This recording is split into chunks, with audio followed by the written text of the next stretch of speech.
Hey, Lisa, wake up right now. I have to talk to you about something really, really important. Nick, it's 3 a.m. What are you doing trying to call me on the phone right now? It's because I have something huge that we need to talk about right this instant. You know how you met my friend yesterday? Oh, are you talking about Emily? Yeah, you invited her out to eat lunch with us yesterday. What about her? Well, the thing is that after you broke off, Emily and I ended up hanging out for a bit afterward. And anyways, she gave me her final score on you. Her final score? What is that supposed to mean? And I didn't know that the two of you were still hanging out after that. I thought that we all went our separate ways after we had lunch. I mean, you dropped me off at home, and I thought that you went back home as well. Well, yeah, I dropped you off, but then I met back up with Emily afterward. She wanted to tell me about the final score that she gave you.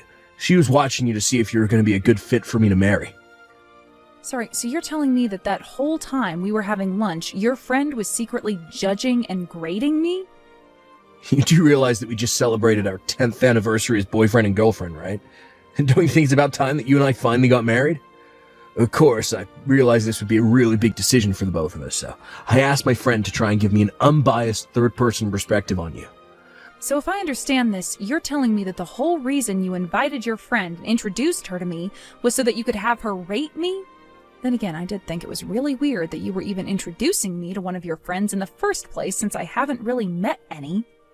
But Emily is a really, really good friend of mine, and we've known each other since we were in elementary school.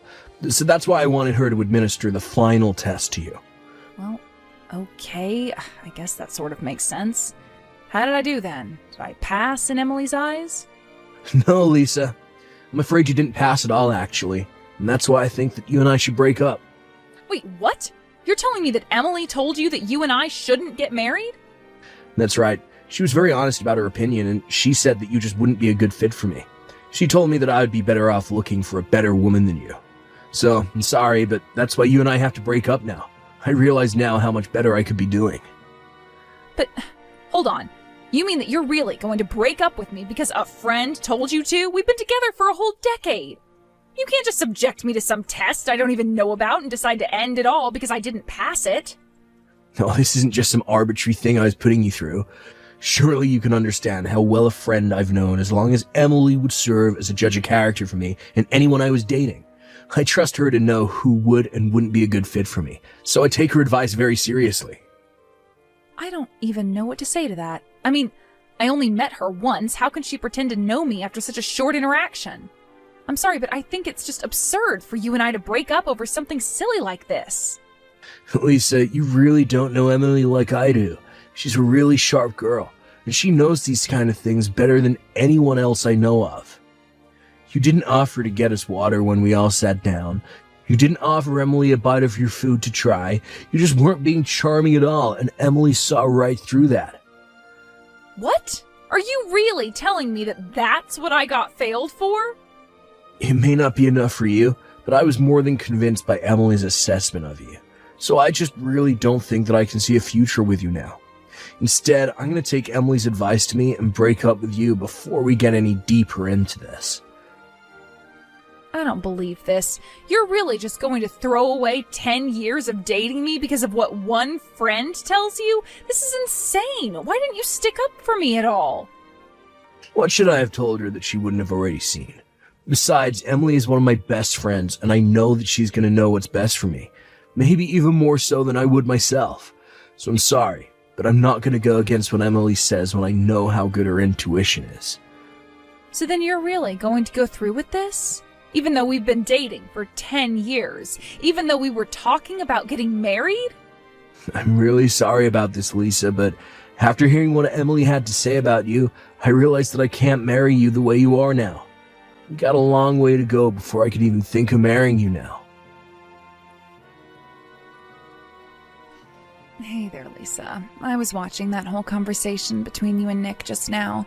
It must really suck to be broken up with by your boyfriend so early in the morning, right? Wait, what? What do you mean? Are you saying that you were with Nick when he was texting me? I'm just saying that I'm so sorry that it seems your boyfriend broke up with you because of what I had to say to him. I was only giving him my personal opinion on the matter. So I hope you can see that it's really not my fault that he chose to listen to me, right? But he said that if I didn't think you were good enough for him, then you must really not be good enough for him. You didn't answer my question, though. Are you there with Nick right now? You've been watching our text conversation this whole time? That's right. We had so much fun after lunch and ended up hanging out all night. In the end, he missed the last train back home and had to sleep at my place. After all, he was in no place to drive by the time we finally were ready to call it a night. I don't even know what to say to any of this right now. Are you telling me that my boyfriend spent the night at another woman's house, only to text me early the next morning and tell me that he was breaking up with me? That's right, but don't let this get you down. I'm sure you'll find a man that you're more suited to be with. There are plenty of fish in the sea.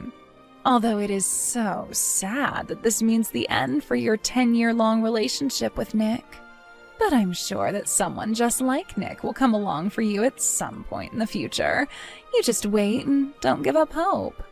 I don't need any comforting words from you, thank you very much. If anything, you're going to be the one who needs good luck. And just why should I have anything to worry about in any of this right now? Come on, you don't see how obvious it is that you two should be together?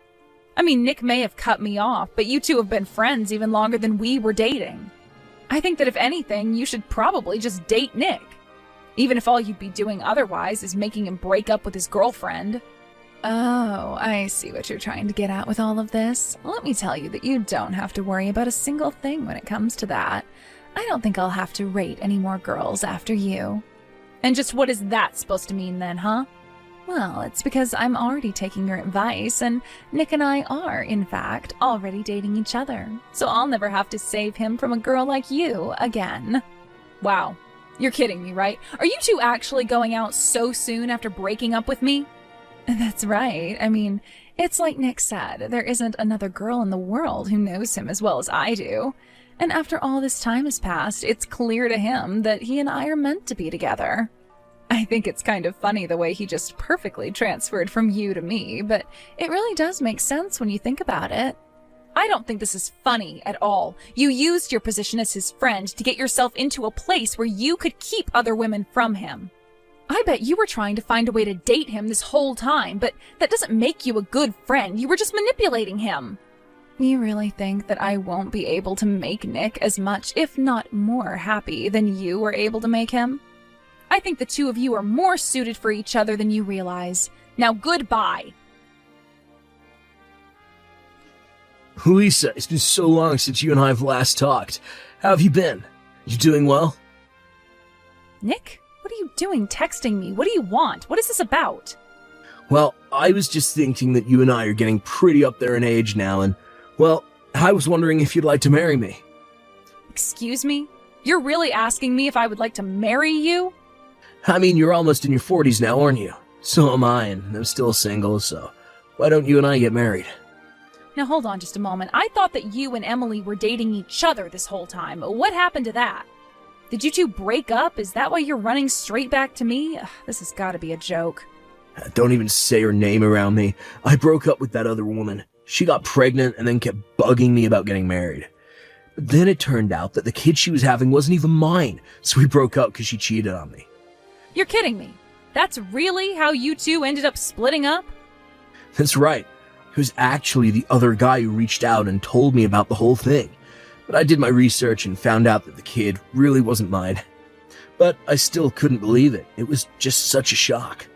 Yeah, well, if you two were talking about getting married, I can see how hearing something like that would ruin just about everything. But she was my friend for so long. Maybe even my best friend, and she betrayed me like that. I still can't believe that it's happened even now. But then I remembered you. Then I remembered that I was single again, so I figured now that Emily and I are through, you and I could get married. And that's why you chose to reach out to me like this then? Is that right? Yeah, I mean, we were dating for 10 years and you never once lied to me. You're always so kind and sweet, and you took care of me too. It's clear that you were, and still are, the only girl for me. Give me a break. You've got some nerve talking to me after 3 years and trying to flirt like this. Honestly, even reading these messages is enough to piss me off. You're only coming back to me because you got broken up with. Well, yeah, that's true. But isn't this the perfect chance for you and I to get back together? I seriously doubt you have that many suitors at your age. Are you really gonna tell me that you'd rather be single and old than be with a catch like me? I thought you'd be just a little more excited to hear from me after all this time. You did not actually just type that message and send it to me, did you? Oh, come on, Lisa. Can't we just calm down and talk about this rationally? Do you really think you'll be able to find another man who wants to marry you at this age? It's not like you'd even be able to give a husband to yours kids or anything at this point. Oh, I'm sure you are doing all of this because of how concerned you are about my prospects. Just saying that I'm here as a choice for you, and I think a very good one at that.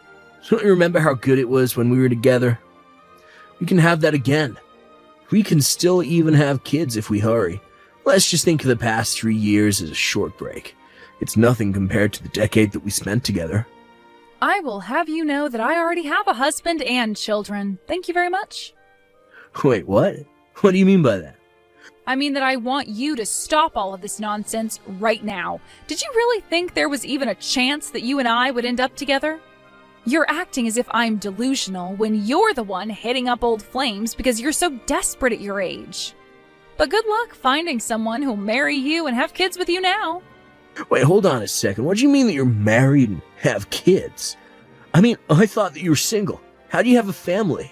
Are you stupid? I mean, was that a real question? I don't even know what to say. You literally answered it for yourself.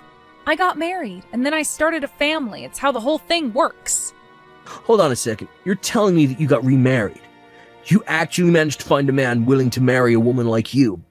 But how could you do that without asking me first? Why in the world would I need your permission to marry someone after we broke up?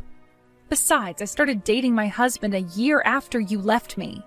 We got married a year later, and then we had our first child not long after. This can't be happening. You're supposed to be mine. All mine. But then you go and get married and have a child with some other man. Nick, seriously, what are you even talking about? You and I broke up 3 years ago. You have no say at all with what I can and can't do in my life. But look, I know that Emily said that you and I weren't meant to be together, but I never actually wanted to break up with you. Besides, what's the deal with you moving on and getting married and having kids so quickly after we broke up? Don't you think you moved on way too fast after a 10-year relationship? Who do you think you are telling me that? You were the one who slept with your best friend and texted me that we were breaking up the next day. But you can't compare the two. They're completely different. Whatever, I really don't have time for this nonsense. Have a nice life, Nick. Wait, no, you can't just go. Please. Well, Emily betrayed me, and now you're the only person that I can turn to. What am I supposed to do? I don't know. Why don't you go and make up with your so-called best friend and leave me alone, huh? I have to take care of my baby. You're horrible. How could you cheat on me like this? How could you have another man's baby and still want to raise it? Maybe because it's the child of me and my husband, and as her mother, that's what I'm supposed to do. You really need to get a life and stop chasing after what you had in the past. We are over, and that's final.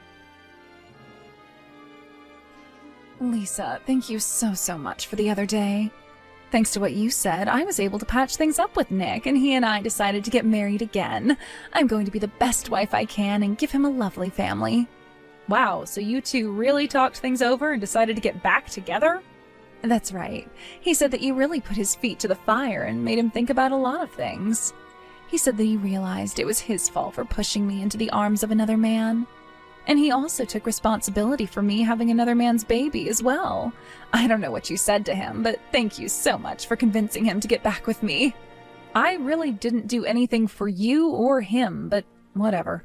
I hope that you two get it right this time. It's just that here I thought you were so mad at the two of us for what happened in the past, but now I see what kind of person you really are. And I hear that you're a mother now, too. That really is amazing. I'm still pregnant with mine, but I'm going to come to for lots of advice on what I can do.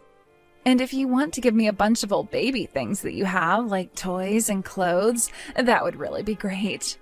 Hold on a second. Let me make something clear for you, Emily. I do hate you and Nick very much. I don't want to be friends, and I didn't talk to Nick with the intention of saving your marriage. So I'm not going to give you advice or free anything. Do you understand? Lisa, come on. What way is that to act towards another young mother? Don't you see we have so much in common now? Maybe we could do a double date one day, and you could introduce us to your husband, and then our families can be good friends. I mean, I'd just love to meet whatever loser actually decided to marry you. Ah, that's what I was waiting for. You should know that my husband is actually a supervisor at your company. I take it you know a Mr. Brown, right? Hold on a second. You're telling me that you're married to Corey Brown? That's right. And he's always complaining to me about being harassed by the woman at his workplace. I asked him a bit about it once, and he mentioned your name. Sometimes the world really is too small, but anyways, you should know you're already on thin ice with him. You're kidding me, but I hardly even do anything. It's not my fault I have such strong, womanly charms. By the way, I assume you've hidden all this from Nick, but I've heard from Corey, who heard through the office grapevine, that your baby's dad is a married man from your office. Corey normally wouldn't care at all about that kind of thing happening in the office since he doesn't like drama, but he couldn't abide it after he caught you two intimately using some office space. You mean that your husband actually saw us doing it at work? That's right. So I guess if you really want to have that double date, we could, but just know that my husband is pretty weak when it comes to drinking and loves to gossip after a couple pints. What? No, forget it. You two keep far away from the two of us, and whatever you do, don't tell Nick about this. Here I thought I was going to marry Emily, and now I'm being sued instead. Where did my life go wrong? Not that I care about your question, but what do you mean you're being sued? I finally figured out who the father of Emily's baby is. It's a married man she works with. I found out because the guy's wife showed up at our house and said she was going to be suing Emily for the affair. But Emily doesn't have any money, so she's asking me to pay all $30,000 that this guy's wife is demanding from us. Well, you did agree to close your eyes to the fact of Emily's affair and pregnancy, so I suppose you'll have to pay for this. But I didn't do anything. I'm the victim here. Besides, I didn't know she was sleeping with married guys. He should be paying us child support. But he said that since Emily never told him about it, that he won't have to. You know, I feel the worst for this poor kid Emily's going to have. Well, you should feel bad for me. Please, look, you have to get back together with me. Trying to fix things with Emily was a huge mistake. This has got to be a joke. You did not reach out to me to try and get back together. I don't know why I expected anything different from you. You all got yourselves into this mess, and I refuse to be dragged down to your level. Now, for the last time, leave me alone. After that, I hear that Nick and Emily stayed together and even went through with the marriage and had Emily's child. I also heard that they tried to hide the baby from their parents who were begging for a grandchild. Meanwhile, Nick had to pay for Emily's lawsuit and lost $30,000 for it. They couldn't keep the child a secret forever, and before long, Nick had to beg to his parents for help taking care of it. In the end, Emily and Nick had to move in with his parents in order to get the help they were asking for. I haven't heard a word about or from either of them since then. Thank